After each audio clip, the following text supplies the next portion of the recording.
1997 April 6వ తారీఖు నాడు ప్రజాగాయకుడు ప్రజాయుద్ధ నౌక గద్దరన్నపై అకారణంగా కాల్పులు జరిపి పాటను అణచివేయాలనుకుంది ఈ రాజ్యం. పాటాపై తూట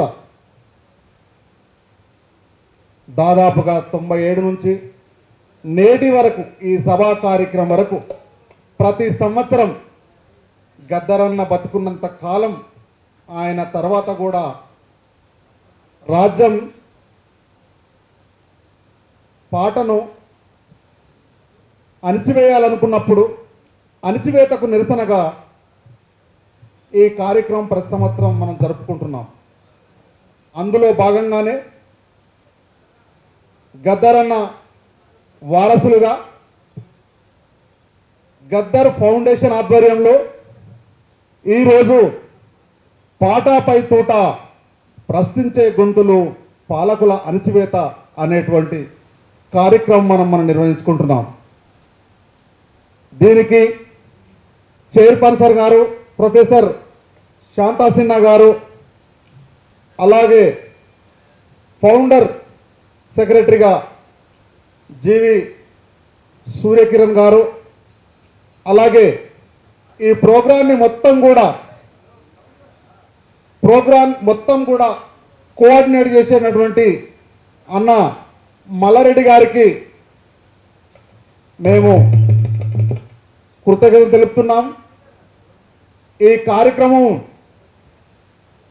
మనం అనుకున్నాము 5 గంటలకు, సమయము ఆసన్నమవుతుంది. ముఖ్య వక్తలు రాగానే కార్యక్రమం మొదలుపెట్టుకుందాం. గద్దరన్న అంటేనే పాట, గద్దరన్న అంటేనే ఆట, గద్దరన్న అంటేనే ప్రశ్న, గద్దరన్న అంటేనే తిరుగుబాటు.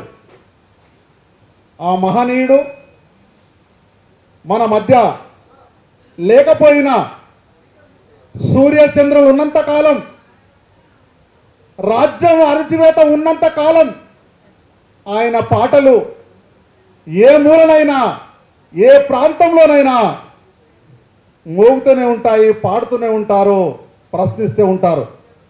అందుకొని మహనీయుడైనాడు, యుగ పురుషుడయ్యాడు. యుగానికి గద్దర్ లాంటి వ్యక్తులు యుగానికి ఒక్కరే పుడతారు. అందుకే యుగకర్త అయ్యాడు గద్దర్. వేలాది మందిని తయారు చేసి ప్రత్యేక తెలంగాణ పోరాటంలో ప్రత్యేక తెలంగాణ వాదాన్ని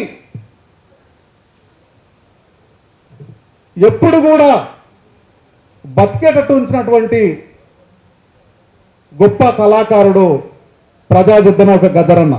ఆయన వారసులుగా గోసి గొంగడేసి వెంటనే గద్దరన్న గారి ప్రతిరూపం,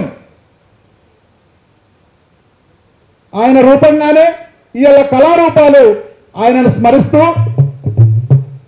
పాటలు పాడుకోవడానికి రాష్ట్రం నలుమూలలా వచ్చిన కళాకారులందరికీ కూడా ధన్యవాదాలు. అలాగే ఈ కార్యక్రమాన్ని విజయవంతం చేసుకున్నటువంటి ప్రతి ఒక్కరికి కూడా పేరు పేరున నమస్కారాలు తెలియజేస్తున్నాను.